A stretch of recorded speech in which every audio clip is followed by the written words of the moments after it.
Assalamualaikum warahmatullahi wabarakatuh. Waalaikumsalam wabarakatuh. Dipun tepangaken nami kula Alfian Gus saking Magetan, badhe Nggih. tanglet. Gebyare donya niku pripun Gus nek seumpami sedaya niku sampun Gusti Allah. Nomor kalihipun puncake makrifat niku napa ing teng syariat Gus? Ngapunten Gus, saderengipun kula nyuwun wektune jenengan sekedhik mawon bibar niki kula pengin ngobrol kalih panjenengan Gus. Nggih matur suwun Gus. Assalamualaikum warahmatullahi wabarakatuh. Waalaikumsalam warahmatullahi wabarakatuh.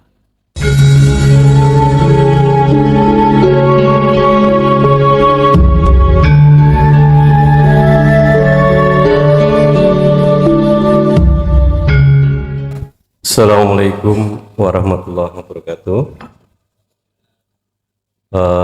Tepangaken yai, kula Edi Purwanto dugi Puri Mojokerto. Niki badhe tanglet ingkang hubunganipun kalian Quran surat Al-Hadid ayat 3. Awal dan akhir, dohir dan batin. Kalau pengertian orang awam seperti saya, berarti semuanya itu adalah Allah. Makhluk itu tidak ada.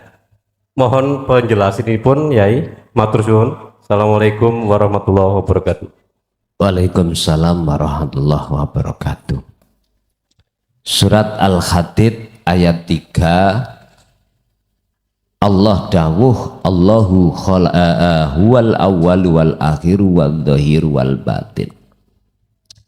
Ini bagi orang yang sudah hatinya sampai di zona akad, maka betul sudah tidak ada kalimah awal, kalimah akhir, sebutan dhahir, sebutan batin boten wonten. Niki bagi kita, bagi panjenengan yang sudah di zona akad. Tapi sebelum ke zona akad, jenengan terlebih dulu mengalami yang namanya zona fana. Sebelum fana, zona muraqabah. Takhalli, ngeten.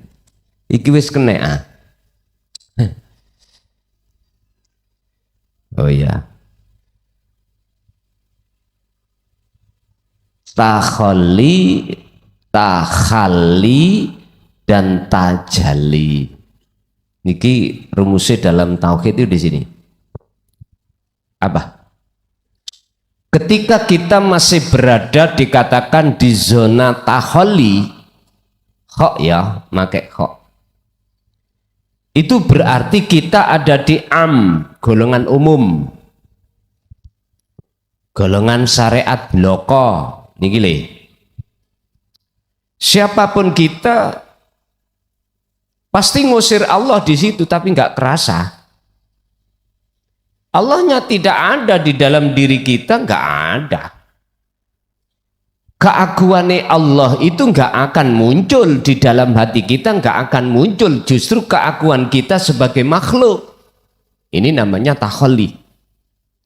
Proses kita ketika saat masih bersikukuh di dalam hukum syariat saja. Umpama kula dadi kiai ngono nggih kemlinti, ngerti kemlinti ya men? Apa bahasa Indonesia kemlinti niku dulur? Kemenyek, kemendol, sego cemek iwak. Iwak tongkol nganda. Apa selalu egoisme saya? Takabur bisa dikatakan berbangga diri.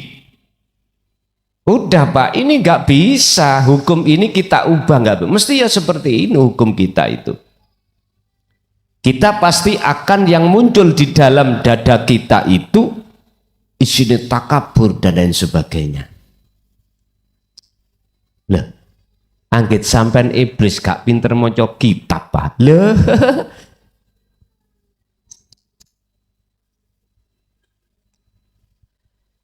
Iblis iku Pak, namine adalah Sayyidul Malaikah.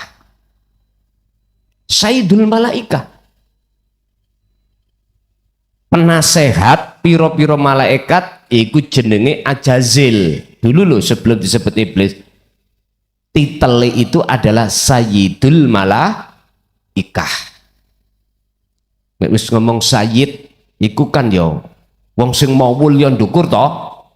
Lho, makanya saya katakan iblis itu Qur'ane fasih dulur. Kitabe wis luar biasa. Mboten cuman nok jurumiyah tok enggak. Sampak kengene juman Jawahirul Maknun juman ngetepal iblis lo ya. Sebelum dia itu belum terciptanya yang namanya Nabi Adam. Tapi bahasa Nabi Adam sudah tercipta, akhirnya Sayyidul Malaika itu dibuang Gusti Allah, status iblis, akhiri iblis. Karena apa? Dia berkata sendiri, aku iki luwih mulya katimbang Nabi Adam. Ana khalaqtani minan nar wa khalaqtahu min tin. Nah, disinilah pengakuan karena di dalam diri seorang iblis rumongso luwih apik katimbang Nabi Adam. Iki maksudnya takholi. Berarti iblis model anyar. Ya, saiki lho ya. Contohnya iblis model anyar seperti halnya saya tadi. Kemelinti jerone atiku iku di dalam hati saya apa? Aba wastakbar wa kana minal kafirin. Otomatis sudah takabur, memandang orang lebih rendah dan merasa diri kita lebih alim, lebih baik dan lain sebagainya. Berarti ikilah zaman sak mangke iblis anyaran, ya dah. Ya ini tah yang disebut kuwi nek pingin tahu iblis sing nyoto dohir sak batine ya iki lho, ngoten lho, sing ana ngarep iki. Berarti sing ngarep iblis, sing ana ngarepe setan.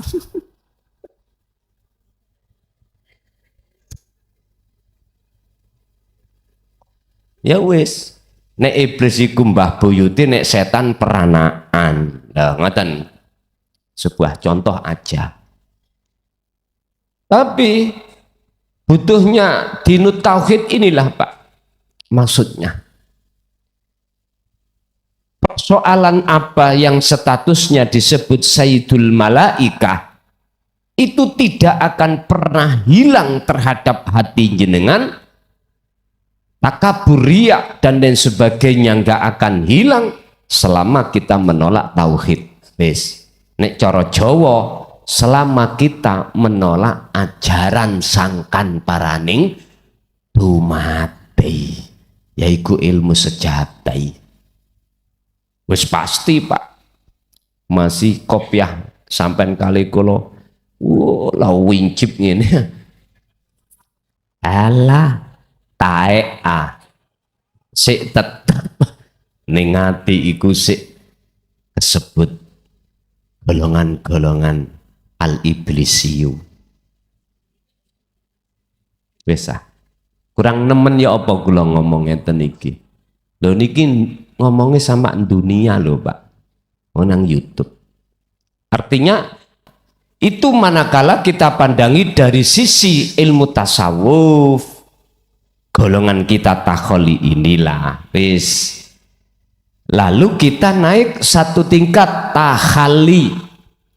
Berarti sebelum kita takhali ini Pak, di pulpen ini, di tengah-tengah inilah ya, di tengah-tengah antara takholi dengan takhali ini ada proses namanya taklimul muta'alim. Apa? Proses belajar mengajar. Inilah yang dimaksud dalam satu ayat, huwaladzi arsala rasulahu bil huda wa dinil haq. Dialah Tuhan Allah yang mengutus utusannya untuk membawa bil huda, petunjuk, wa dinil haq, dan pelajaran agama yang bertauhid. Terus umat menerima. Akhirnya Kanjeng Nabi dawuh secara lesan, iku berarti sama halnya Kanjeng Nabi niku nulis wahyu iku ning papan, bentuke papan atine umat. Umat ngrungokno. Ya mbek merem-merem barang ngrungokno nih. Tapi balik, mboten dingkluk terus gak balik. Iku jenenge wong keturon namanya. Iki ngrungokno. Diangen-angen ning ati. Diterima. Lah, berarti inilah nanti akan ada proses namanya tahalli. Akhirnya jenengan disebut salik niki. Iki namanya salik. Siapa orang yang berupaya untuk meninggalkan iman rasa ning makhluk ning dodo, terus nanti dengan sendirinya otomatis kalau sudah sampai tajali muncul ning dodo rasa agune Allah. Nah, itu berarti tajali. Sehingga dari ayat nomor 3 surat Al-Hadir yang Allah katakan bahwasanya dialah Allah yang esa, yang ahad, iku di awal dan di akhir, di zahir lan di batin. Ini ilmu, ini adalah sistem. Si salik sebelum berangkat Solo nuju wusul tajalli kudu paham terlebih dulu. Dalam bahasa orang yang mau naik ke loteng, orang ini harus disiapi tangga dulu biar supaya bisa sampai ke loteng. Artinya si salik ketika Solo wajib diberikan wasilah. Ya iki wasilah penyambung antara loteng satu terhadap loteng dua. Iki wasilah. Saya tidak bicara wasilah miturut bahasane orang umum thariqah mutabaroh, bukan. Wasilah dari guru thariqah, terus gurune sampai Kanjeng Nabi. Saya tidak bicara hal seperti itu yang sering disebut sanad yang muttasil. Tidak. Saya berbicara wasilah antara hati ruhaniyahmu terhadap Allah. Kalau saya lewatkan nyun sewu, tak lewatkan sanad yang misalkan yang pada umumnya umum orang thariqah mutabaroh, umur sampai nih lho Pak nyun sewu, wis katene mati kesawen. Lah saiki ngeten mawon nek bahasa kula. Kalau ada jalan tol lebih cepat, terus ada jalan umum yang lambat, mengapa kita tidak mengambil yang cepat? Kak di duit kayak bayar tol Gus, gampang tak sangoni. Lah wis enak toh sampai nih. Pol enak iki. Makanya mengapa saya tidak pernah bicara tentang thariqah pada umumnya, padahal saya juga mulai tahun 74 sudah berthariqah Qadiriyah wa Naqsabandiyah. Mengapa aku nggak tahu bicara tentang isi di dalam thariqah pada umumnya? Kesawen. Nyun sewu lho ya. Nek sampai saya lewatkan seperti itu, wis ta kesuwen amen. Bukan perkara ini saya benci lho, ndak lho ya. Pun salah paham. Karena saya berpedoman kalau toh ada jalan yang lebih cepat, mengapa harus saya lewatkan jalan umum?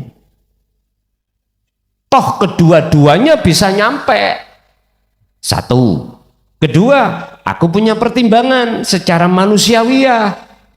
secara perjalanan umur sampean kali kula nggak ngerti kapan is dead. Iku lho maksud saya. Nek jenengan gak terima sing bertoriko ya ngomongo. Ya ngomongo. Gak terima misalnya gak terima. Lho apa-apa. Habis ini lho kula kemis ngarepno Indramayu mangsana toriko Sadiliyah. Ana Indramayu termasuk pundi? Jawa Barat. Lah, ini gak terima kau usah diundang. Lah apa bingung-bingung. Ya gak nggawa wasilah. Lah, itu loh Pak. Ya jadi saya tidak menyalahkan bagi mereka yang dengan senang hati suka lewat jalan umum, monggo. Monggo. Tapi aku yakin lebih cepat Anda lewat jalan tol ketimbang jalan umum. Ratumon di jalan tol itu saya menemukan lampu merah yang enggak ono. Ketemune nek ajenge mudhun eksis tol baru ono lampu hijau, lampu merah. Tapi selama kita perjalanan di jalan tol ora tumon lampu merah. Mungkinlah ada ono kecelakaan baru ketundo. Lah ngoten nggih. Mboten saged cepat. Lah niki ora eneng. Ya terserah Anda lah. Kalau Anda saya kasih pilihan seperti enggak mau, ya enggak apa-apa. Sehingga bahasa kholwat saya lebih condong mengapa enggak pernah saya jak jamaah. Lah ngoten nih. Kholwat itu lebih condong binafsih sendiri-sendiri. Karena apa? Gak mudah terpengaruh dengan yang lain. Nantinya gitu. Dan lebih fokus jenengan iki kholwat itu secara khusus itu sendiri-sendiri. Sebab ada yang bertanya, Gus Toriko sampai niku nopo? Yo tisu siyah iki. Nah, iya tisu siyah toh, untuk membersihkan. Lah gini loh Pak. Jadi dikatakan salik itu karena jenengan itu sudah memahami bagaimana caranya sampai bisa wusul. Lah bisanya wusul harus dikasih wasilah. Apa wasilahnya? Lah ini loh. Yang katanya saya tidak bisa menerima dengan keterangan jenengan adanya dzikir sirul asror sebab zaman Yamon sampai Yamin enggak pernah dengar sirul asror. Opo sirul asror ngaten nggih. Ya wis. Mungkin jenengan paham kalau gelem buka juga di dalam surah Al-Isra ayat swida. Al-Isra ayat swida. Enggak pernah aku buka nih. Di situ Allah katakan, ini berkenaan dengan langsung Rasulullah. Muhammad, kamu jangan berkeluh kesah. Atimu ojo ngresah sebab umatmu menolak ajaranmu. Ojo. Karena ilmuku itu melimputi pada dirimu. Niki Rasulullah. Ini nggak pernah aku buka, itu memang ayat. Dan nanti kalau buka-buka kalau sudah sampai pada Al-Quranul Qadim.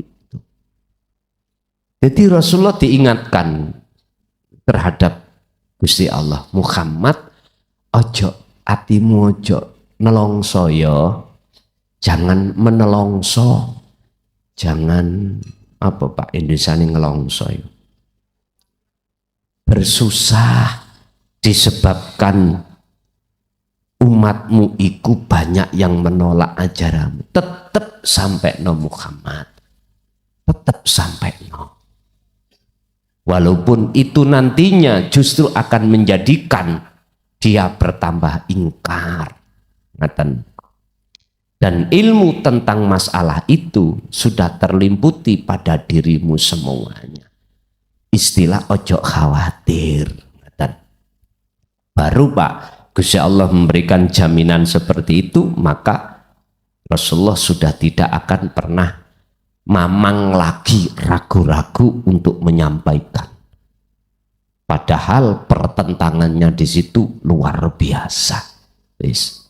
Makanya anggiti sampean sebelum kami berkata tentang sirul asrar itu gak tak pikir sudah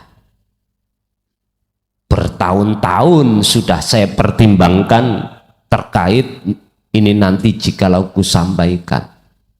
Kan ada yang debat di YouTube itu, aku nggak akan percaya sebab ini dalam Al-Quran yo gak ono namanya sirul asrar dan lain sebagainya. Apa-apa sing jelas saya berupaya semaksimal mungkin sekiranya hati dan akal jenengan bisa menerima.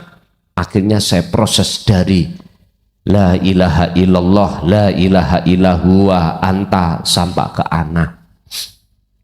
Isih panggah tetep rapercaya ya rapopo, tetep tak sampai no. Itulah Pak yang dimaksud Allah wasilah, hubungan langsung, tali hatimu langsung nang Allah, tidak melalui guru makhluk, tidak melalui mursid makhluk atau sanad-sanad yang mutasil yang dibicarakan di unda, langsung hatimu terhadap Allah ana dalile wonten watah ning Quran. Namun oleh karena kita umat manusia yang tidak paham tentang maksud wahyu artinya, maka disitulah menjadikan pertentangan dalam hati kita. Apakah tidak cukup bukti Allah berkata bahwasanya sesuai dengan surat Al-Hadid ayat 3, kalau Allah itu di awal dan di akhir, di dalam dan di luar, berarti kan gak jauh Pak. Kan Allah itu dekat toh. Tapi ini akan semakin jauh bagi kita tatkala kita itu menjauh darinya, itu pasti. Sehingga datangnya ayat ini nggak bisa kita terima. Akhirnya kita berbahasa yang jauh di sana yang berkuasa gitu. Apakah kurang bukti lagi Allah mengatakan bahwasanya aku lebih dekat dari urat lehermu?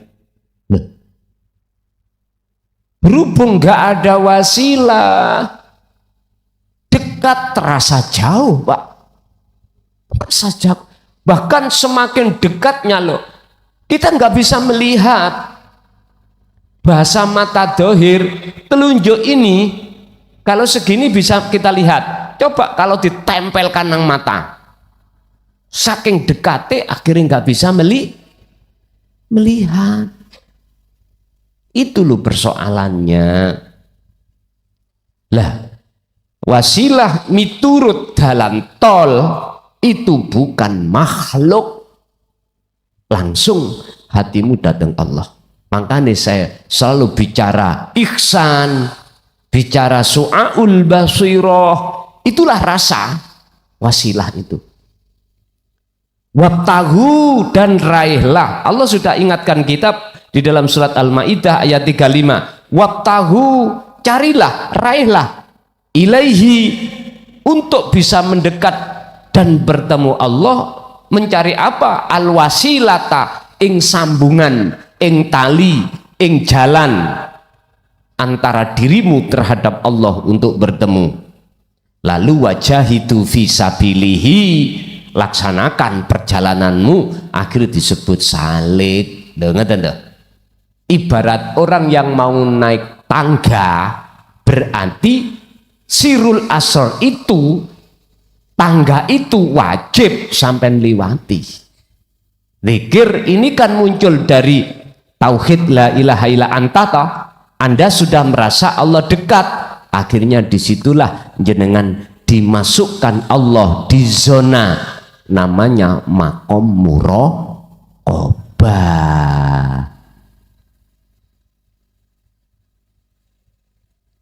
Makom yang Allah sudah terasa dekat sehingga mengatakan anta. Loh, nih loh. Tauhid anta, la ilaha illa anta. Ya inilah Pak muncule zikir nama sirul asrar. Kok ngeten iki sik tetep panggah, pancet ora gelem nampa, ya sudah. Makanya Rasulullah dikatakan, Allah diperingatkan dalam surah Al-Isra 60 itu, mat ojo gelisah. Ojo gelisah. Pak saya padahal sempat gelisah Rasulullah. Karena apa? Pertimbangan manusiawi. Ya Allah, saknone engko nek ketemu masa sing kekal iki lho. Lah ngaten ta? Iku kan manusiawi. Akhirnya beliau nyampe terus ditolak, terus ngesah. Akhirnya jatuhlah. Sebab ayat ini muncul karena Rasulullah sempat resah dikarenakan umatnya ada yang menolak. Akhirnya Rasulullah wis mboten resah lagi karena ada jaminan di situ. Ya sudah, akhirnya tetap sampaikan hal ini. Nggih, nek dipikir kula nggih resah, Pak. Cara manusiawi sakno, ngoten lho. Sakno apalagi orang dekat kita. Apakah istri, apakah anak, apakah saudara. Nek mendengar dan melihat dan menemukan pertentangan itu sakno ngoten. Tapi ya apa maneh, kita kasih bahasa umum ya dimaklumi aja, karena memang orang buta nggak kepingin Pak nabrak bis, ya toh, nggak kepingin. Oleh dia nabrak kan nggak tahu kalau di depan ada bis, akhirnya ditawabrak mawon. Baru nek wis nabrak ngono iku benjut kabeh ya. Ya bre, gak ketok aku meneno bis. Dikandani wong kae mang, Pak ono bis ngarepean, gak percaya. Nabrak ae. Disakno, kasihan dia. Tapi berhubung di situ Allah ngkei jaminan, ya sudah. Akhirnya tetap tak sampai wasilah ini bejo diterima, bejo ditolak, terserah. Lebih-lebih mereka yang menggaungkan fanatik dengan wasilah secara zahiriyah pada umumnya. Memang Pak, adab tata krama kita itu secara syar'i ya harus berbicara tentang wasilah yang sanadnya muttasil, ya tah, sampai Kanjeng Nabi akhirnya disebut thariqah muktabaroh, sambung thariqah sampai terhadap Rasulullah. Cuman kula nggih takok, Rasulullah biyen iku berthariqah ngin iki apa iki lah ngoten lah. Thariqah ya apa Kanjeng Nabi biyen? Munculi thariqah sekarang yang banyak itu apakah dulu juga dilakukan Rasulullah?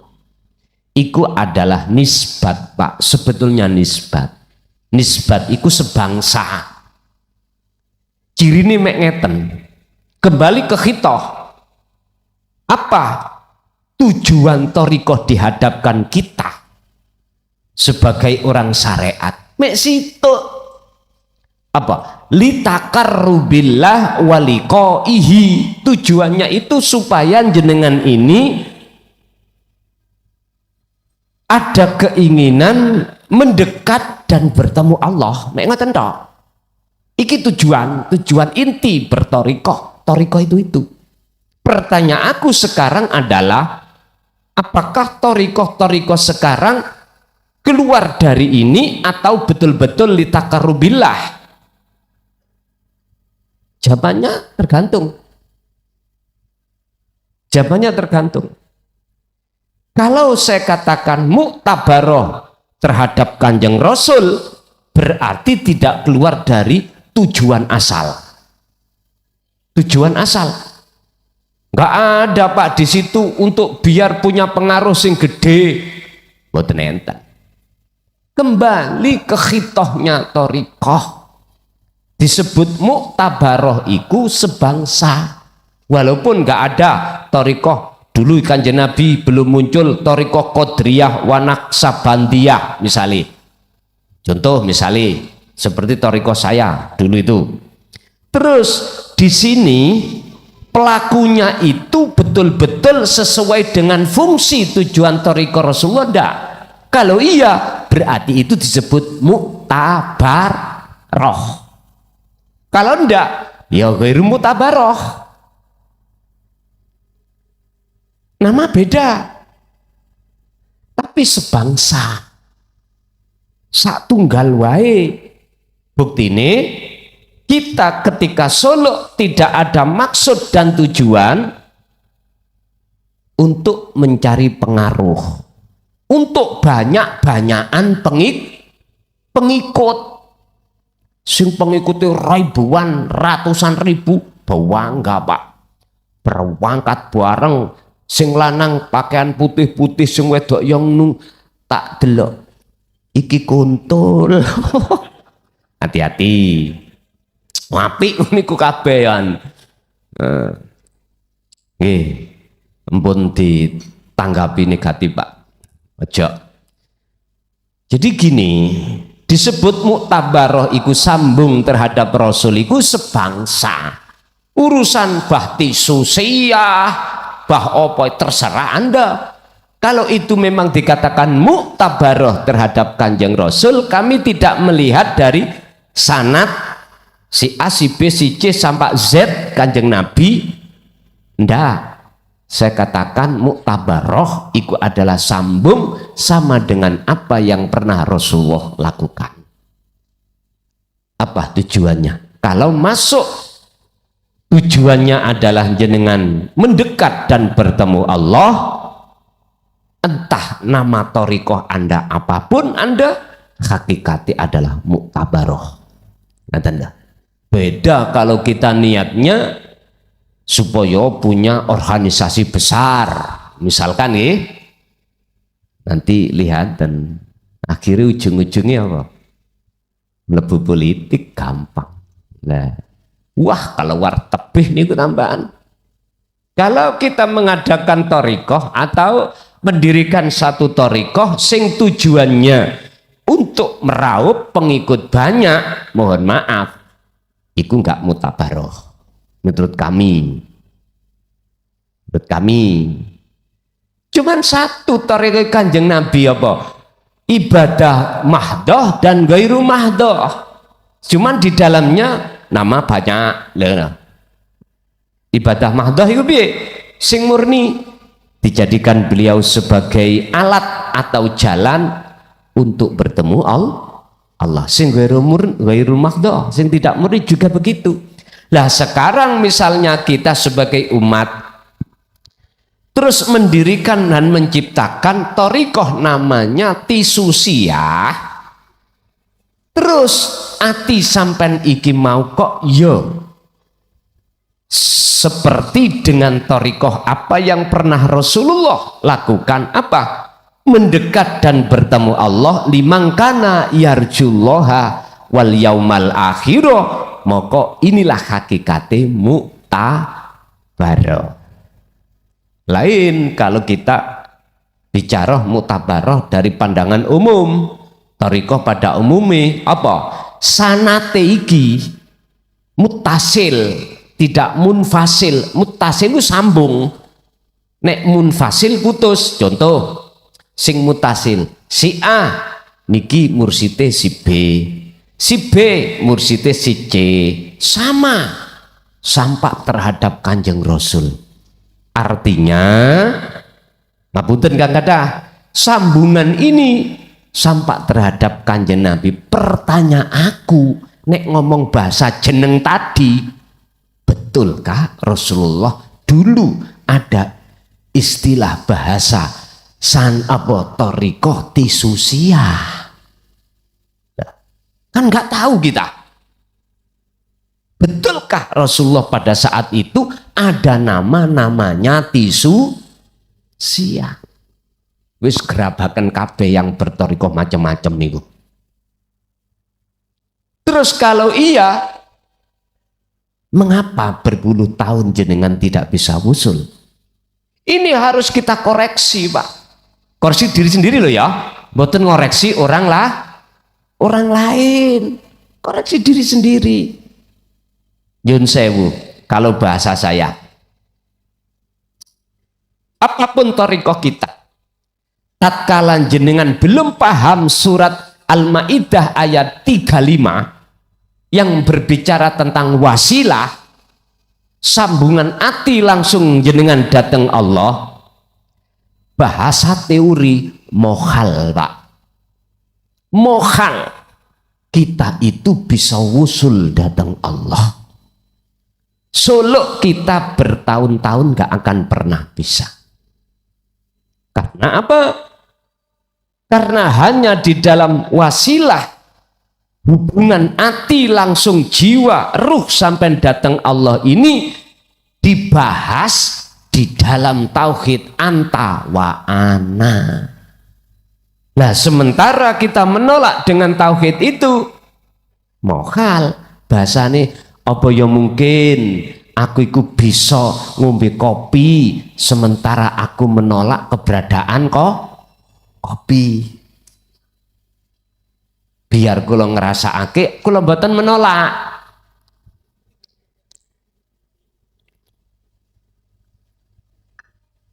Loh, otomatis kula akan menjadikan kopi sebagai wasilah, istilah seperti itu, untuk mendapatkan sejatine rasa yang kami sebut sebagai hidup, yaitu namanya nikmatnya rasa kopi. Wes, tinggal pertanyaannya tadi kita mengambil dari sisi mana. Kalau kita masih di zona salik perjalanan ini, kita masih ada awal, akhir, dohir, batin, masih banyak, masih ada sebutan itu. Tapi kalau kita sudah sampai pada zona tajalli, berarti ahad, sudah tidak ada awal, tidak ada akhir, tidak ada dohir, tidak ada batin. Yang ada adalah innani anallah. Yang ada aku iki adalah Allah. Yes. Lanjut. Assalamualaikum warahmatullahi wabarakatuh. Waalaikumsalam warahmatullahi wabarakatuh. Derek tanglet Gus. Nggih. 3 pitakonan. Sing pertama, kula ngalami semedi utawi kholwat. Nggih.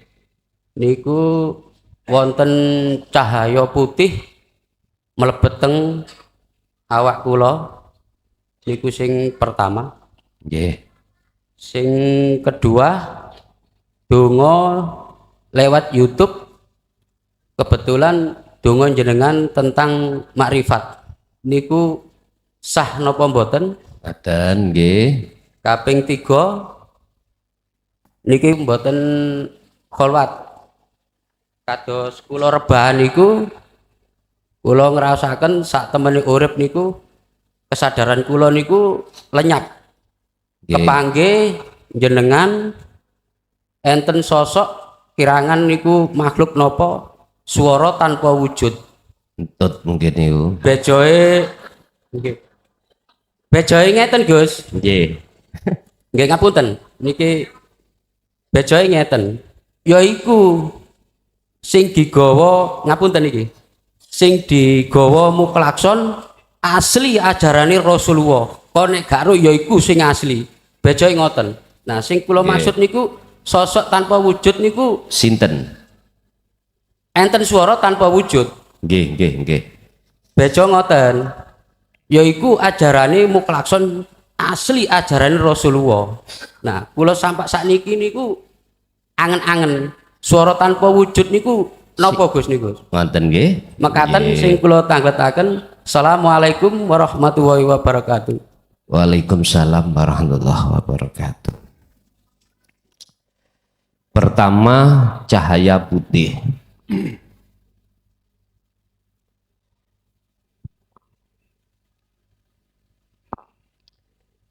Iki ning papan tak tulis.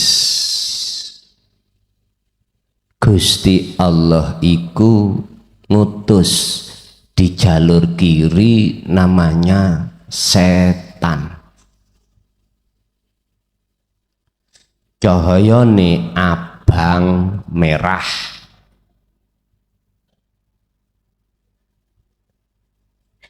Nyebarno zil penyesatan. Gusti Allah nyuruh namanya malaikah nggawa cahaya putih nyebarno yang namanya hidayah. Pun dua makhluk ini, Pak, wallahu khalaqakum wa ma ta'malun. Dua makhluk ini yang menciptakan Allah. Anda di tengah-tengah ini, katakanlah ini makhluk, Anda di tengah-tengah. Pilih jalur mana Anda. Nanti kalau jalur malaikat berarti jenengan di jannah. Jalur setan berarti di nar. Wa inna ilahi roji'unnya di situ. Yus podo kabeh balik ing ngersani Gusti Allah. Tapi kaplingane dewe balik ya balik, tapi kaplingannya sendiri. Dua makhluk ini tugasnya masing-masing. Sehingga apa? Manusia itu Allah berikan tidak hanya akal tapi juga nafsu. Makanya satu sisi mengatakan disebut manusia yang sempurna itu karena dia tidak hanya berakal tapi juga dibawahi nafsu. Sehingga jenengan kadang-kadang entah laki atau perempuan itu seneng selain Allah, iku wajarlah karena ono nafsu. Ono wong lanang gak seneng wong wedok, ono wong wedok gak seneng wong lanang, kok wong lanang seneng wong lanang, kok wong wedok seneng wong wedok, iku mah gak normal niku. Lho nggih to? Lah ngoten to niki. Tapi dalam agama syariat ditata biar senenge gak keliru rel. Ngoten to. Jadi sing wis duwe garwa ya aja pisan-pisan kok senengi. Wis golek wae senengo nanggone sing dereng punya garwa. Ngoten lho karepe. Nggih ngapunten Kang kathah. Iki hukum syariat menata supaya kita enggak keluar rel. Ngoten lho. Bapak Ibu hadirin, sekarang kita tinggal pilih yang mana. Malaikat pun tidak bisa membawa visi seperti iblis atau setan. Setan juga begitu. Karena tugasnya masing-masing. Sama dengan pewayangan. Ada kelompok kiri, ngastino. Ada kelompok kanan, ngamarto. Dapuk lakone yo gak podo. Tugasnya yo enggak sama. Dalangnya sama. Dalangnya mesti sitok, Pak. Sampean pernah menjumpai ya ada tanggapan wayang yang namanya dalang itu loro atau telu? Pernah enggak? Enggak pernah. Kursi tok. Nyun sewu. Inilah bahayanya kalau kita tidak mengerti tentang tauhid. Gampang kita menyalahkan setan. Selalu benerno malaikat terus. Nek salah, nek setan memang salah, Pak. Nyun sewu. Besok bisa dituntut, Pak. Nyatane ning Quran gak iso dituntut. Sampeyan delok ilang ning Quran. Keterangan tentang setan. Akhirnya setan ngomong, wis ngono ya teko atimu dhewe, nek ngono ayo bareng-bareng mlebu neraka.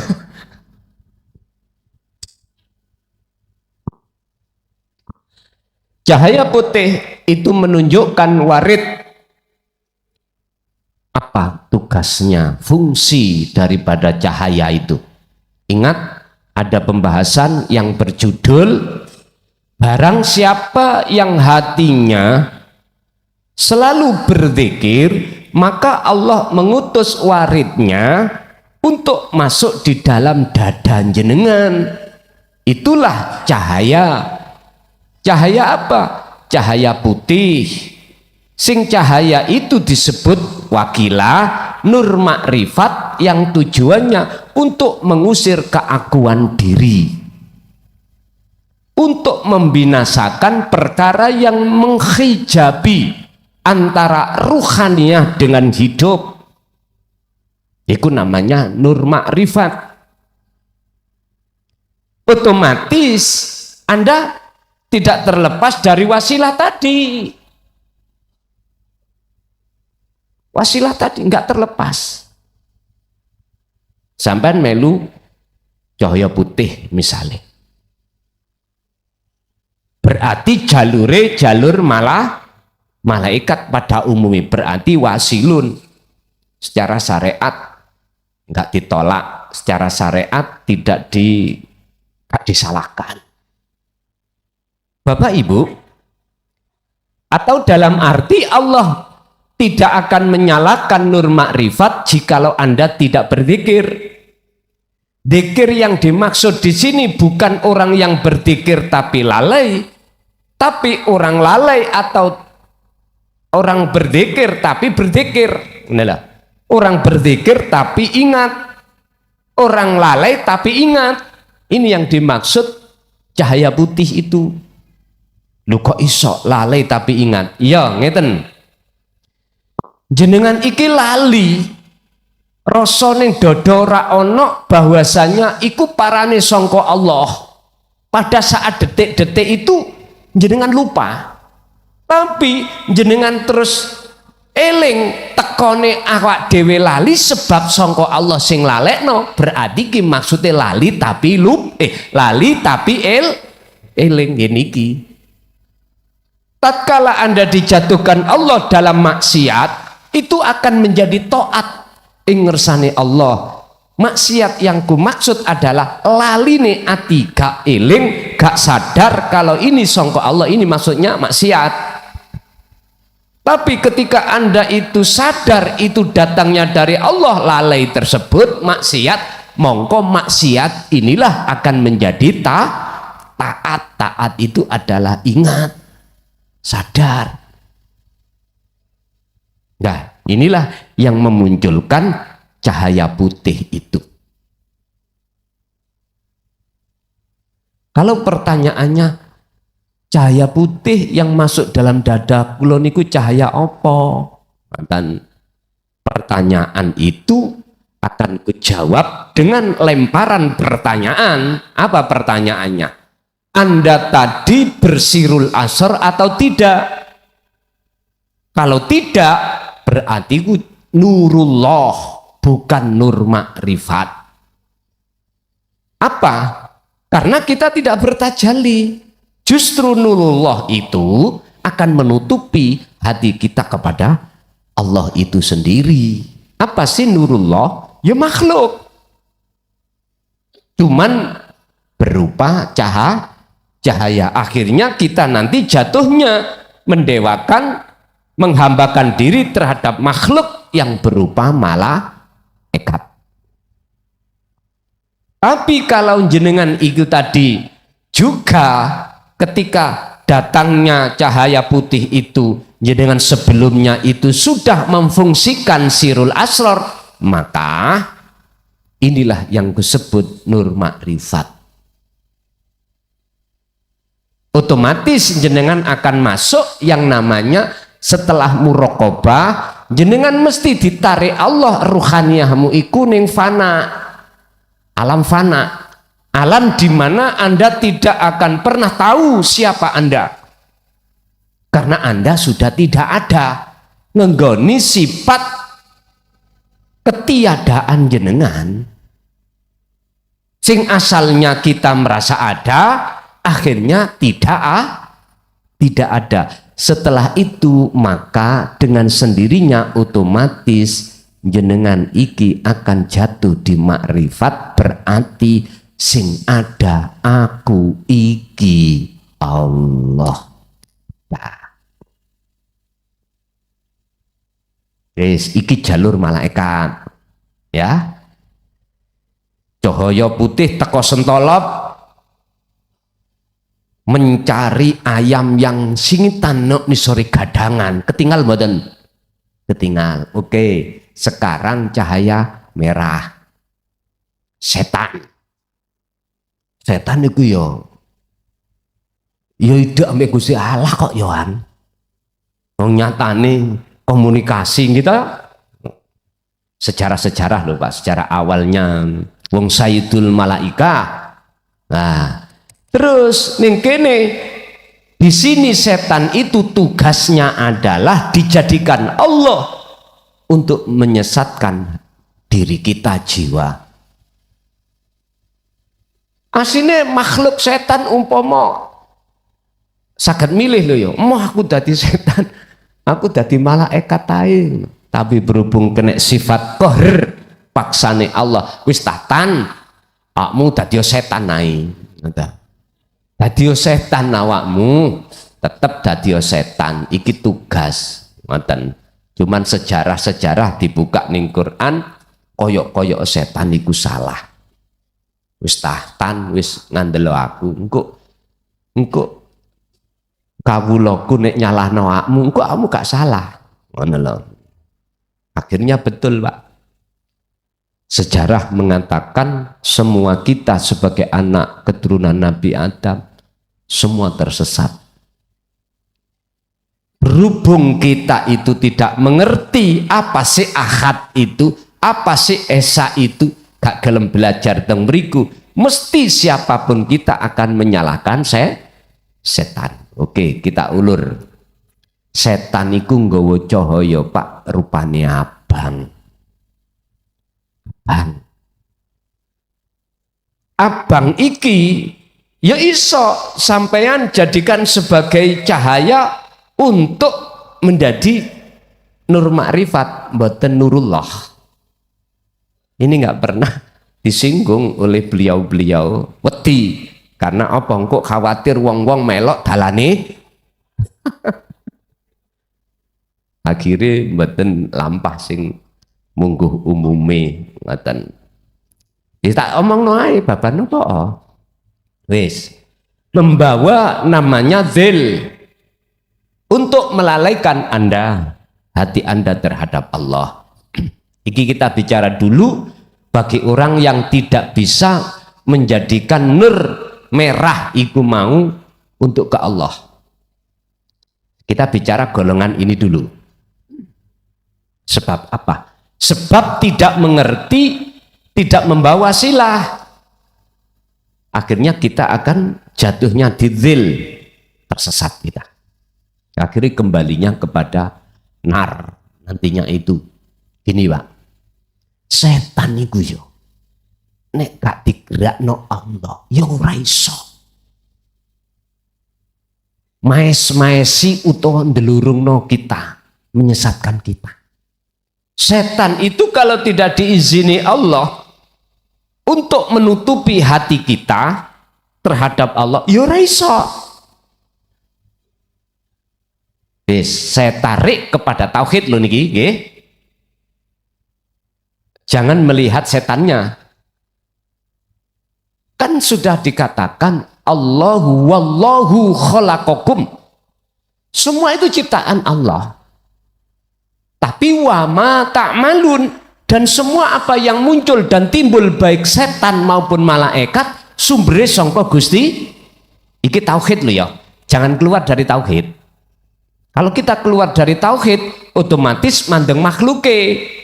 Akhirnya jatuhnya nyalahno makhluk. Dadi dzil, penyesatan.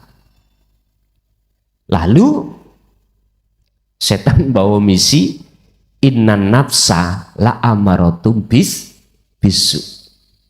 Ngejak elek berarti ngejak melalaikan Allah, ngejak hati kita supaya nggak sadar apa semua itu wa ma ta'malun itu tidak dari Allah, dari makhluk.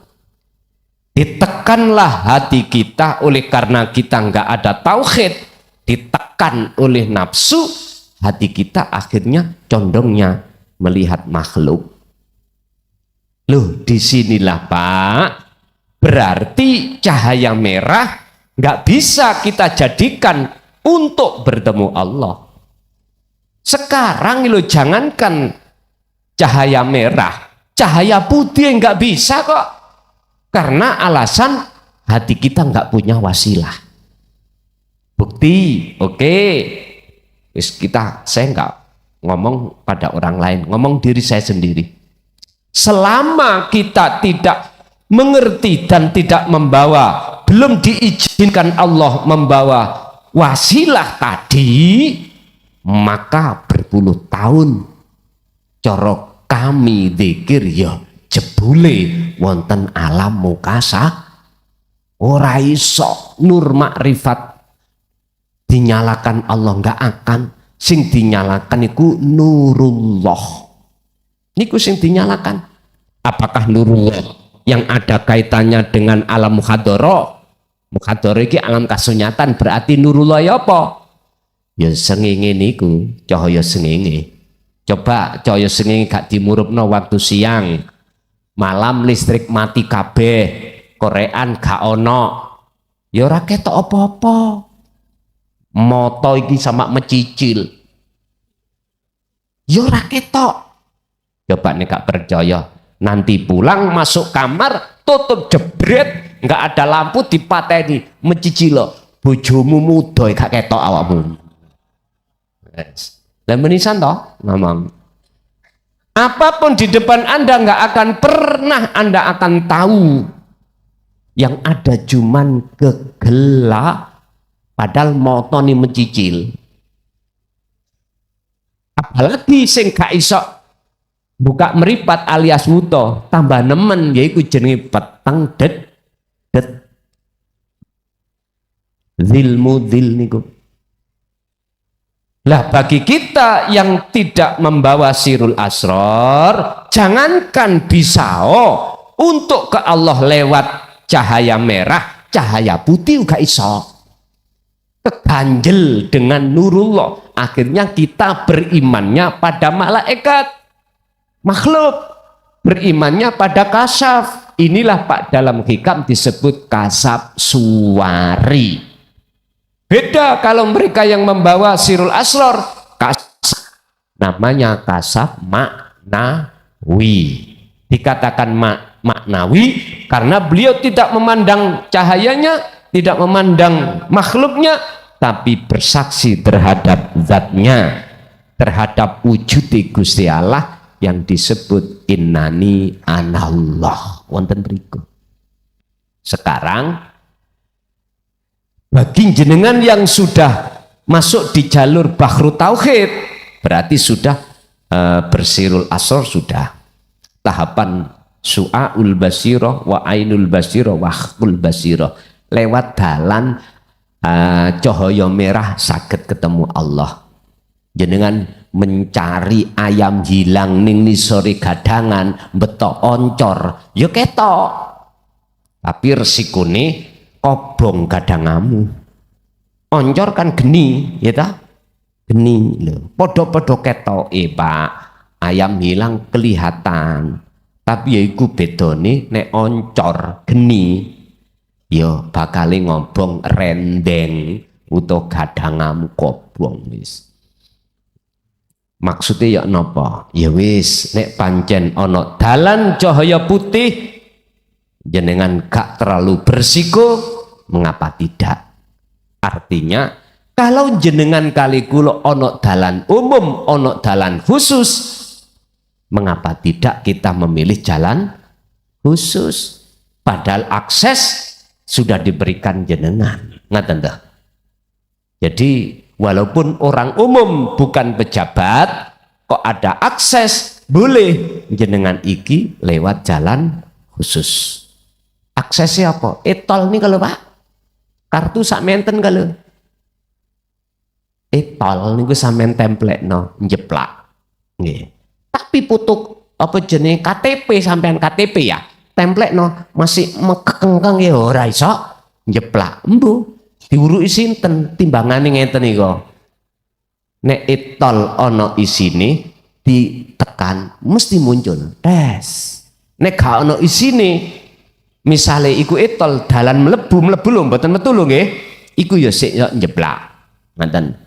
Tapi nek KTP, tahu tak jajal Pak KTP, tak plek-plek no. Kalau epok-epok gak ero, ngoten diparani petugas. Pak nyun sewu niki KTP. Mboten saged Pak. Nek gak percaya coba. Karena itu bukan aksesnya.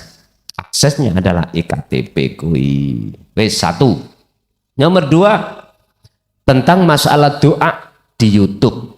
Sah napa mboten? Kula niku nderekake doa ning YouTube. Lah nek jenengan iki nyawang Allah ya iku sing bener.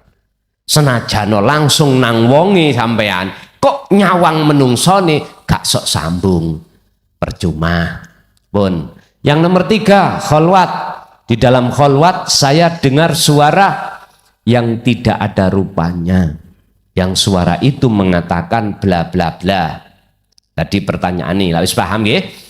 Nah, tentang ajaran tauhid ini. Pertanyaannya, siapakah itu? Tergantung. Jenengan iki nyawangi ning makhluk napa ning Allah sak jerone swara iku. Kalam iki sak jerone kalam iki sinten tergantung. Kalau jenengan membawa akses pasti akan bisa memandang bahwasannya itu kalamullah. Kalau kita tidak membawa akses, jelas kalami makhluk, akhirnya kok spekulasi, pendapatnya khilaf. Oh, iku Kanjeng Nabi mengatakan, oh, iku malaikat Jibril, oh, iku ngoten nantinya itu. Jadi spekulasi, mboten saged. Ingat ketika Syekh Abdul Qadir Jailani kholwat, terus ada setan yang datang, terus dia mengatakan ngaku-ngaku sebagai itu Tuhan. Mengapa beliau bisa mengatakan itu setan? Karena beliau itu memegang sirul asrar. Ngaten lho. Jadi kalau sudah megang sirul asrar, maka akan bisa membedakan mana di antaranya itu apakah makhluk, apakah itu Allah. Kalamullah atau ghairu kalamullah. Karena lewat akses sirul asra inilah sampai ke fana'ud dzikri, jenengan akan bisa mengatakan oh iku nafsu, oh iku Allah. Dalam sistem nikilah akan bisa menunjukkan siapa di antara kedua belah pihak. Kalau wow. Sehingga kalau sudah disebut fana'ud dzikri, walaupun asale iku teko nafsu atau setan atau teko malaikat, iku sudah tidak membahas antara makhluk malaikat dengan setan. Wong namanya sudah fana'ud dzikri, la ilaha illa ana, berarti cuman hanya ngucap Allah. Yaitulah kemurnian tauhid, bahwasanya wahdahu sudah tidak ada kecuali dirinya sendiri. Mekaten. Lanjut. Assalamualaikum warahmatullahi wabarakatuh. Waalaikumsalam warahmatullahi wabarakatuh. Ngapunten derek tanglet. Sabtu yang kemarin kan saya baru ikut nggih. Terus malamnya itu pulang saya ngimpi praos kula niku kula maringi rakyat kula sing sampun sedo air kelapa sama ada airnya. Lajeng dibarengkan ten jenengan. Terus jenengan mek ngeten tok diperkes tok. Ya Allah, apa artine nggih kula ngeten. Terus niku yang nomor 1 mimpi nggih. Sampun. Nggih. Niku ditakokno. Nggih, napa maksudnya niku maksudnya? Kan suami saya sudah meninggal. Kenapa harus ada di mimpi saya? Nggih. Betul. Terus leres jenengan wau kula sampun sering membuktikan bahwasannya ketika rohani kita sudah memuncak,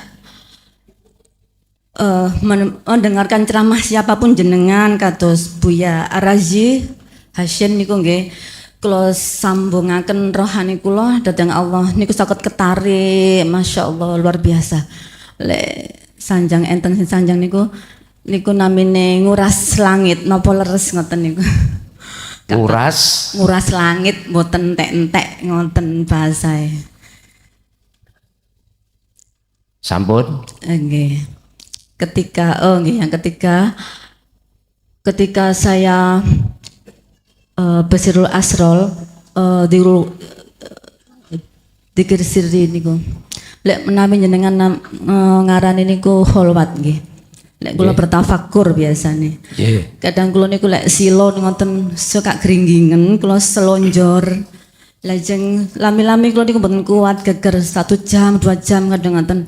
Lek kadung ngeladat ngoten niku Masya Allah kula milih berbaring. Mboten ketileman. Pertanyaannya? Nggih, kadang-kadang kan ada pertanyaan ngeten. Sopo sing mbok rungokno? Ndak ada siapa-siapa. Terus ya apa rasane?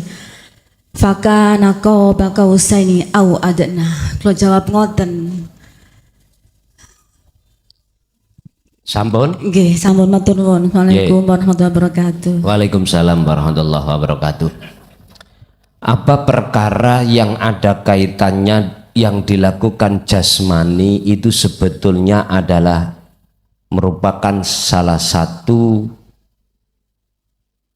tamsil apa yang ada rohani, Pak. Sekecil apapun itu perbuatan atau sesuatu yang terjadi, itu adalah alamat, petanda pengertian secara rohania. Apa wong ngelak kok ya kudu ngombe banyu. Banyune ya ngono. Sing diombe apa ya kudune banyu putih. Kok orang ngombe banyu aki. Lah niku lha ya ana pengertiane dhewe to.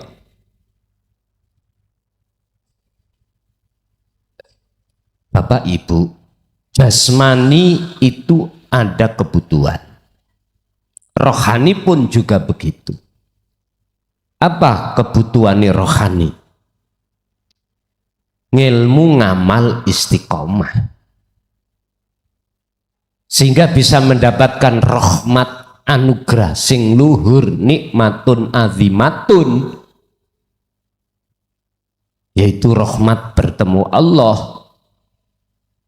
Berarti rohani itu harus didatangkan ilmu ngamal istiqomah, baru dapat mencukupi apa sing dibutuhno rohani. Jadi napa mawon sing dibutuhno jasmani iku sebetulnya isaroh rohani pun juga membutuhkan apa yang sebagai kebutuhan rohani. Lah berhubung ajaran tauhid kita sampingkan, ya akhirnya nggih mboten saged dados arti untuk bertafakur. Masalah khalwat juga begitu, boleh jenengan katakan sebagai tafakur, sama. Sing intinya adalah Allah akan memberikan satu ngelmu sing gak ono batese.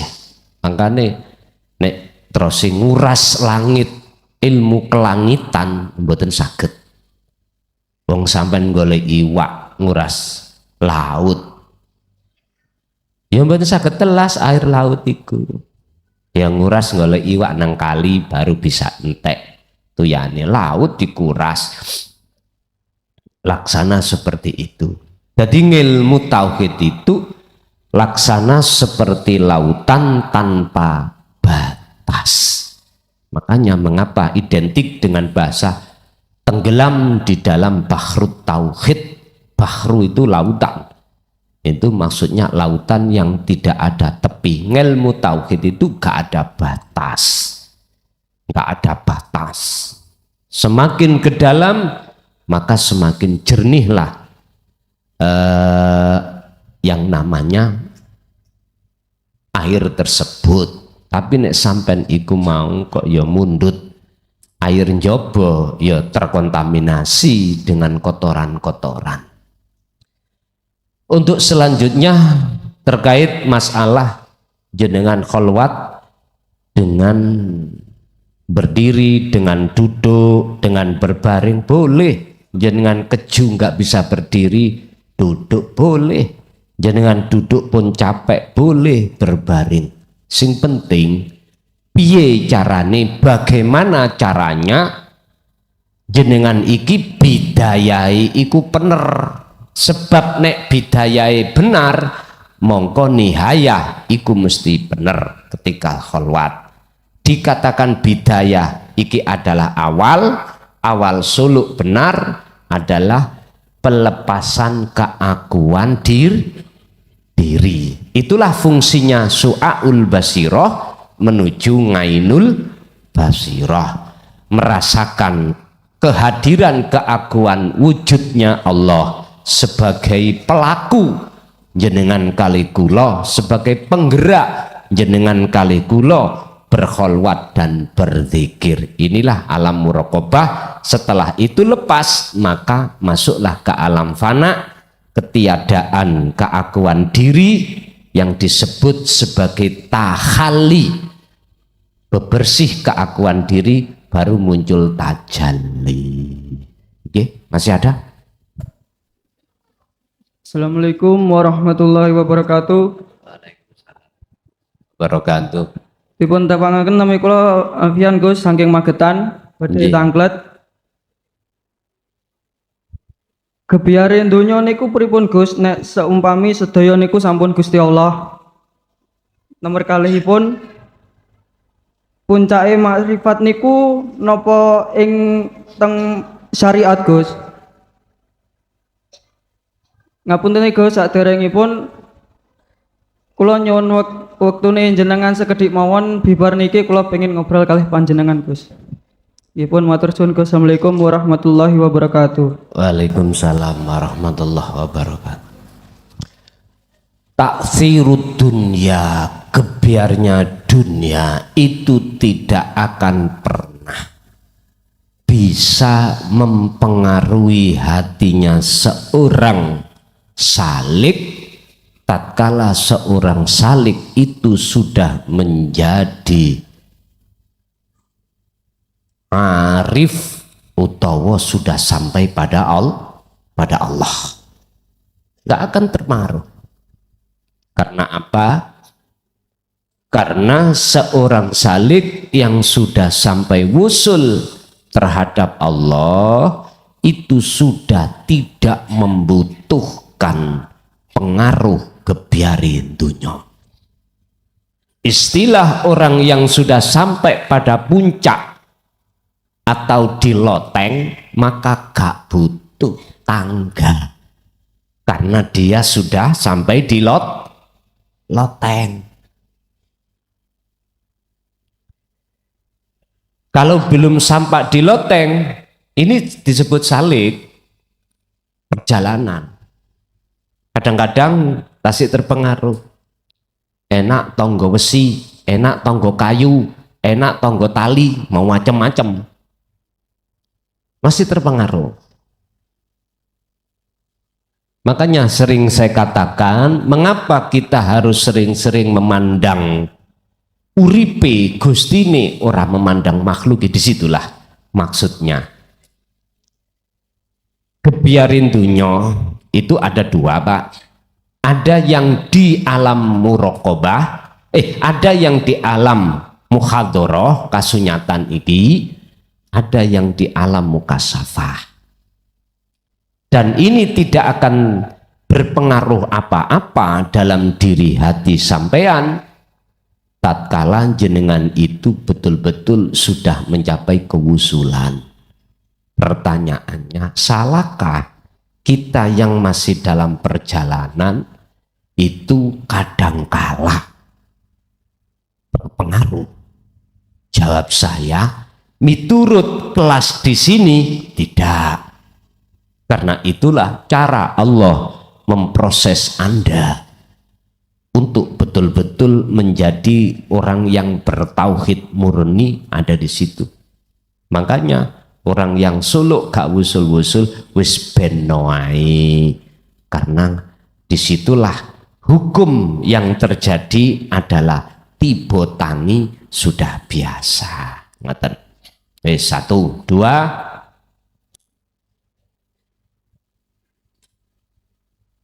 Puncak kemakrifatan apakah betul ikuti syariat? Tergantung. Kita itu melihat, memandang dari mana. Sebab gini Pak, Pak Tani itu menanam biji tanpa syariat. Isi ditandur, ditanam supaya mendapatkan buah yang bagus. Lah ngoten nggih. Contoh, kita itu menanam biji kacang atau jagung. Nanti jikalau Pak Tani menanamnya itu bijinya bukan kulitnya lho Pak. Kulit iku minangka syariat. Isi minangka hakikat. Loh, di situ nanti akan muncul satu pohon, yang pohon ini nanti akan membuahkan biji lagi. Kalau kacang tadi nanti akan berbuah di dalam bumi. Kalau jagung berbuah di atas bumi, berarti mafis samawati wa mafil ardi. Wis padha mawon niki. Loh, di situ nanti buahnya pasti ada kulitnya yang menutupi. Lah kulit inilah yang nantinya akan mengamankan sebuah isi. Sebab gini Pak prosesnya, entah Anda menanam sebiji kacang atau jagung, ketika saat pohon itu sudah muncul, maka wujud biji kacang atau jagung itu fana, nggak ada. Karena sudah terlewati. Tapi nanti seiring berjalannya waktu, jagung atau kacang ini akan juga memunculkan isi dan kulit, hakikat dan syariat. Bapak Ibu, buktikanlah ketika saat pohonnya itu muncul, isi yang kita tanam itu ada apa enggak? Enggak ada Pak. Di dalam tanah kita cari biji yang kita tanam tadi enggak ada. Berarti bagaimana? Ya wujudnya hidup di dalam biji tadi menyatakan berupa pohon. Inilah proses seseorang ketika suluk itu harus idfin wujudaka fi ardil khumul, kudu membawa wasilah. Sing wasilah itu adalah menafikan keakuan diri. Tenggelamkanlah wujud siro, wujudmu, keakuan dirimu sebagai makhluk yang asalnya tidak wujud. Oleh karena diwujudkan oleh yang wujud, maka seakan-akan kita wujud. Akhirnya kita akui wujud. Biar wujud ketiadaan kita itu hilang, maka tenggelamkanlah kholwato. Kalau bahasa Nabi Yunus, harus ditelan ikan. Berarti jenengan tenggelam dalam kholwat. Itu untuk menafikan keakuan. Lah, di situ akan muncul nyatane wujudnya Allah. Yang tadinya tidak bisa kita lihat dengan mata dohir, hanya bisa kita lihat dengan mata hati, yang disebut ainul basiroh, berupa rasa tadi, iman yang benar. Kalau di dalam biji itu ada wujudnya hidup, di dalam seluruh makhluk ada wujudnya Allah. hanya dengan hati, mata hati. Ingin tahu wujudnya dengan mata dohir, masuk alam akhirat. Akhirnya Anda harus ditenggelamkan di dalam bumi humul, atau jenengan wajib melakukan kholwat. Dengan begitu, waktu yang sudah Allah tentukan, akan muncul yang namanya pohon jagung atau kacang. Lah munculnya pohon jagung dan kacang iki tamsil laksana, inilah wujudnya Allah akan bisa kau lihat dengan mata zahirmu. Berarti Anda sudah di mana? Wal yaumal akhirah, sudah masuk di alam akhirat. Kuncinya apa bisa masuk? Wa dzakarallaha katsiran. Quran niki Al-Ahzab 21, kuncinya di situ. Zikir mulai dari la ilaha illa anta sampai la ilaha illa ana ini, Pak. Anta itu digaungkan terus, dengan sendirinya ana akan muncul dengan sendirinya. Berarti jikalau ana muncul, itu tanda wujudnya pohon kacang ini sudah nyata. Dan disitulah akan memunculkan buah proses, ya. Tetap ini akan akan diamankan dengan kulitnya ditutup. Jagung pun ada kulitnya, isinya jagung nih. Kacang pun di dalam tanah juga ada kulit baru. Artinya apa, Pak? Kalau wujud nyatane Allah sudah ada dalam diri Anda, baik secara batin lebih-lebih zahir, itu nanti akan diamankan dengan bentuk apa? Perilaku syariat. Berupa apa? Jenengan kerja syariat, jenengan makan syariat, jenengan minum syariat. Apapun di dalam aktivitas jasmania ini adalah kebilang kesebut syariat.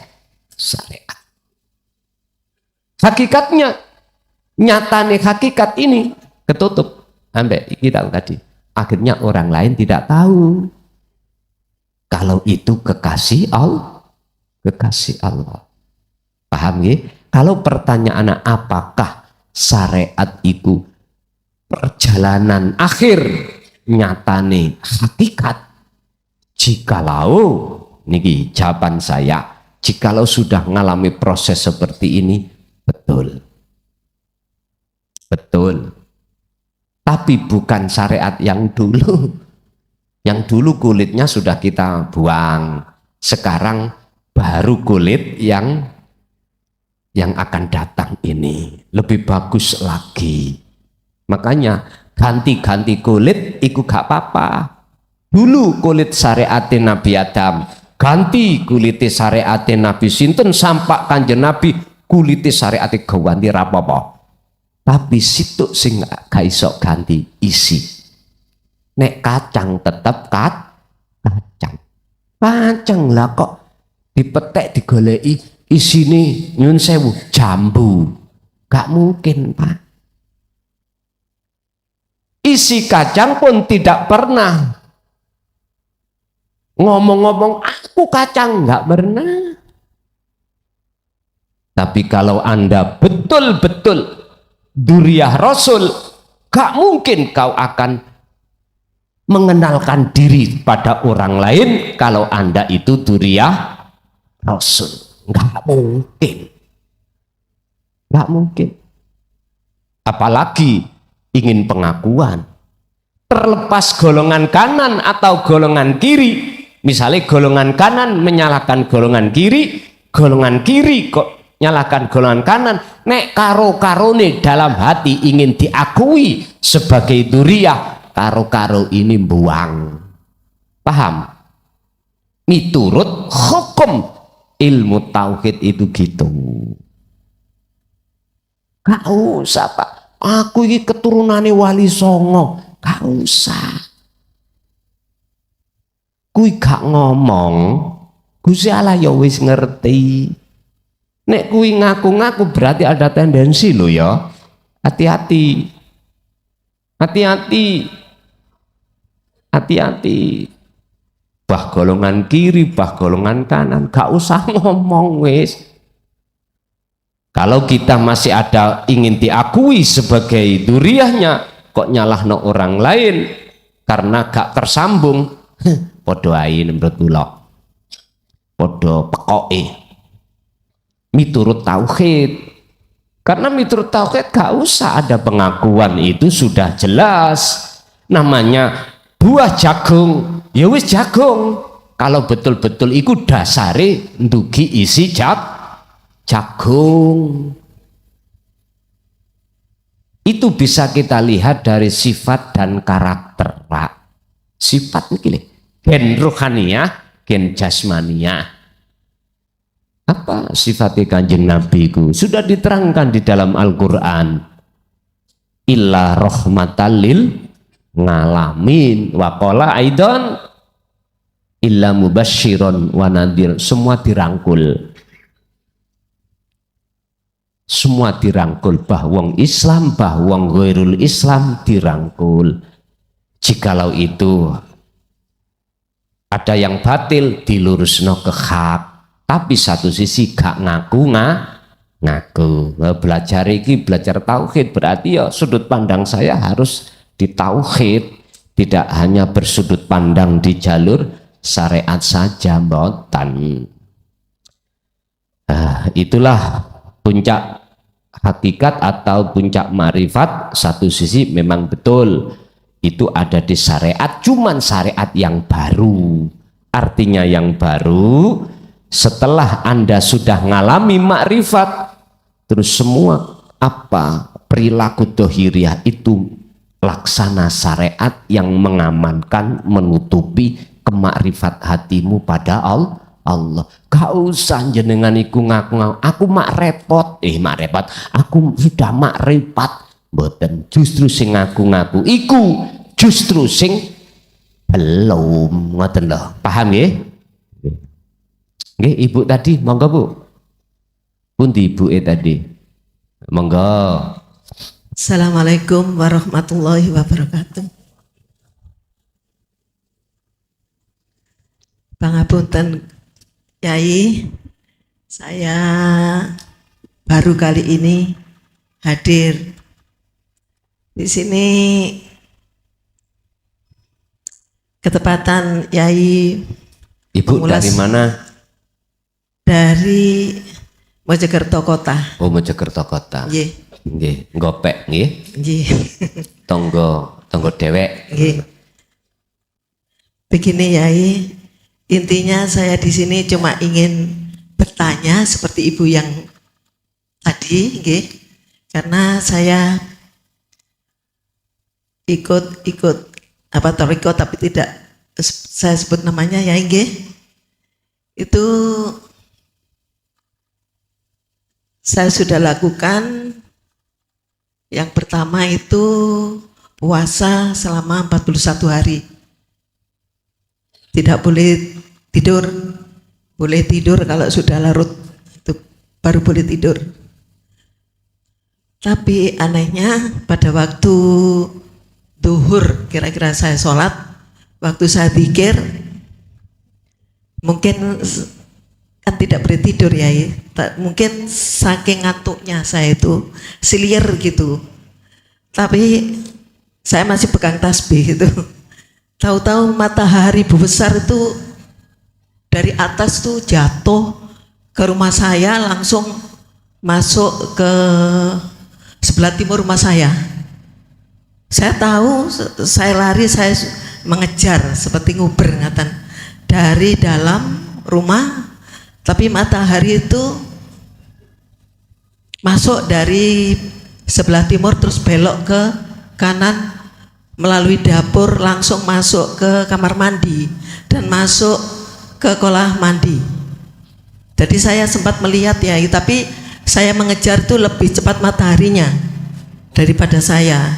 Jadi saya tahu mataharinya masuk ke kolam mandi itu bayur gitu, saya tahu. Itu yang pertama Yai. saya ingin tahu apa artinya itu. Karena sudah lama saya mau tanya pada siapa gitu. Gitu. Tidak ada yang Mungkin belum bisa. saya boleh bertanya dulu, Inggih. ketika sampean berkholwat atau bahasanya di Toriko kan suluk khususiyah, ya dah? Ya. Apakah sudah diizinkan Allah untuk memfungsikan zikir sirul asra belum pada saat itu? Begini Yai, yang diajarkan oleh Yai yang saya ikuti itu sudah saya ikuti secara seksama. Tetapi kebiasaan saya itu memang saya suka dzikir dari dulu. Gitu. Saya suka berzikir semau saya. Maksudnya itu subhanallah alhamdulillah seperti itu Yai. Tapi maksud kula, apakah pada saat sebelum terjadi matahari ceblok inggih, jatuh gitu, inggih. itu jenengan kan berpuasa, Iya. jenengan Inggih. itu saya katakan sebagai salik, ya dah? Inggih. Salik itu pelaku perjalanan suluk untuk menuju wusul pada Allah lagi dah. Inggih. Pertanyaan saya, apakah di situ juga jenengan memfungsikan maksud daripada zikir la ilaha illa anta yang kusebut sebagai sirul asrar? Belum, oke. La ilaha illallah aja. Oke. Terus- Iku jenengan sudah pada saat itu sudah mengenal zikir ini tadi belum? Sudah kenal tapi belum saya lakukan. Oh ngeten, nggih, Betul. lanjut. Terus yang kedua, pada waktu yang paling ujung yaitu kalau saya buat itu ujian ya buat saya. Itu 3 hari masuk ke ruang gelap. Itu diisi 5 orang dengan saya, perempuan semua, kita pakai baju putih-putih, tidak boleh mandi, tetap puasa, tidak boleh tidur, semuanya ada di atas sajadah ya. Gitu. Iya, Oke. isinya puasa dan zikir. Oke. Puasa zikir tok itu selama 3 hari 3 malam. Zikir Tidak, bilisan dengan lesan Iya. la ilaha illallah itu. oh macam-macam ya. Aduh, apa? Itu yang diutamakan zikir urup-urup. Zikir Urup-urup. urup-urup. Urup-urup. Itu zikir yang bagaimana? Saya, Dalam hati saya ucapkan ya. yang ada kaitannya dengan rasa. Ya, betul. Oke. Itu Terus iya. maksudnya zikir yang urup-urup tadi adalah rasa itu arahnya ke yang esa atau arahnya yang selain Ke Allah ya. Allah ya? Iya, Allah. Betul. Itu. Nah, pada waktu mau masuk itu ya, semuanya itu dikasih pulpen satu-satu, kasih Permen? kertas. Pulpen. Oh, pulpen. Ya, Nggih, lanjut Bu. kasih pulpen sama kertas ya satu-satu. Tapi pada waktu itu nggak tahu saya kok nggak mau gitu. Bukan usah ya, saya bilang gitu. Oh nggak mau, bukan sisa. Saya sudah bawa, saya bilang gitu. Setelah masuk situ itu mulai sahur ya. Sahur itu jam 12 malam ya. Setelah sahur langsung kita dibaiat, disumpah dan sebagainya, didoain, terus masuk ke ruang yang gelap tadi ya, gelap ya. Tidak tahu itu, lihat jam aja nggak bisa. Ada jamnya padahal kita nggak bisa lihat.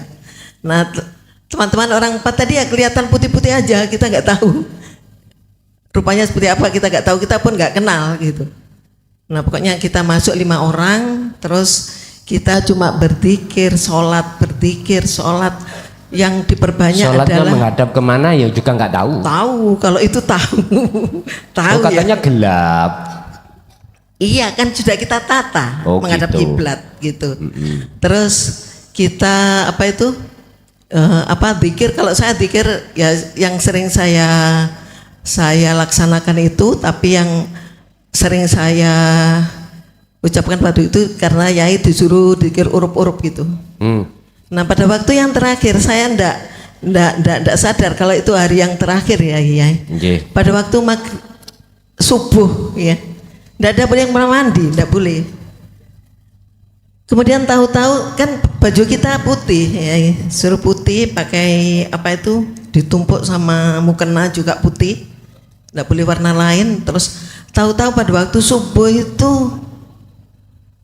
baju yang saya pakai ya sama apa ini mukena itu bercahaya yai, murup yai. Murup. Saya takut. Nggih. Saya takut betul itu, kaget Nggih. saya. Loh, kok murup gitu? Saya angkat rok saya murup semuanya ya. Nggih. Betul ini. Saya tidak bohong. Terus ya Allah kok kayak gini. Nggih. Saya angkat itu. Terus sajadah yang saya pakai itu juga Itu nggak ada sentolopnya. enggak ada peteng ya. Nggih. Sajadah itu juga murup ya, Nggih, biru-biru nggih. gitu. Betul, betul. Kan warnanya hijau, Ya, biru-biru paham, saya paham, lap paham. gitu. Nah, itu saya cuma saya diam aja ya, cuma kaget aja. Iya. Nah, pada waktu maghrib itu kan yang terakhir ya, jam 12 nanti kita bukanya, jam 12 malam. Iya. Jadi pada waktu maghrib sajadah itu murup lagi. Murup lagi. Iya, pada waktu saya pikir itu. Nggih. Murup lagi terus Tembok-tembok nggak murup. tidak. Nah, kan Gelap. tanya. Enggak ya? Ya. Tidak, Oke. cuma Oke. sajadah saja yang murup biru. Nggih. Kemudian yang terakhir ya saya kaget itu keluar seperti pita di depan saya, cuma ukuran setengah meter mungkin. Iya. Pitanya itu tahu-tahu keluar dari lantai, Nggih. curut gitu. Apa Warnanya itu? enggak tahu saya.